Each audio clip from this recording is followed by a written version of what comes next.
Hello, so my name is Emmanuel Letouzé. I'm the director and co-founder of DataPop Alliance, which is a joint initiative of the Harvard Humanitarian Initiative, MIT Media Lab, and Overseas Development Institute in the UK.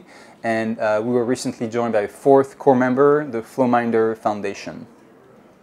This report was commissioned by several British funders, so chief of which DFID, so the UK's Department for International Development, that asked us to look into the nexus of big data and climate change and natural disaster resilience. So looking at the nexus between big data on the one hand and climate change and natural disaster resilience on the other hand, it's like bringing together these two buzzwords. So the first thing that we did was to really try and get a clear understanding of the concepts and the terms that we were working with.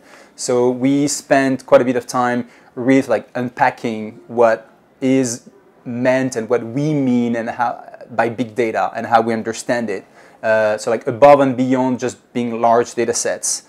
Understanding exactly what resilience means is very important, and specifically to understand that it's not just bouncing back or building back better, that it's really about something that is adaptive. And this comes from the ecological literature, and it comes from understanding how natural ecosystems are able to survive over time.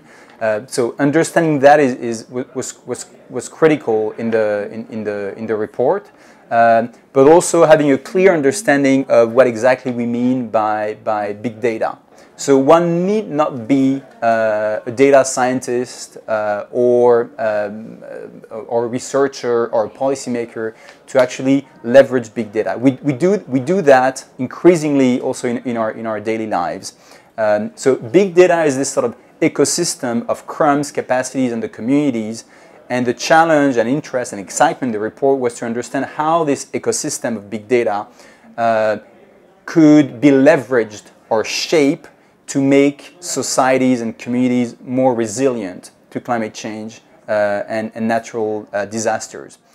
A starting point of the report and a thread was to distinguish specific purpose resilience and general resilience. So the former is, for instance, being resilient or actually immune to some shocks. So you can think of building a dome over a city, and then basically it never rains on the city, or there's no sand or anything. I think we're finding a middle ground over time, and it's a very interesting time to think about the future of big data in more complex and productive ways.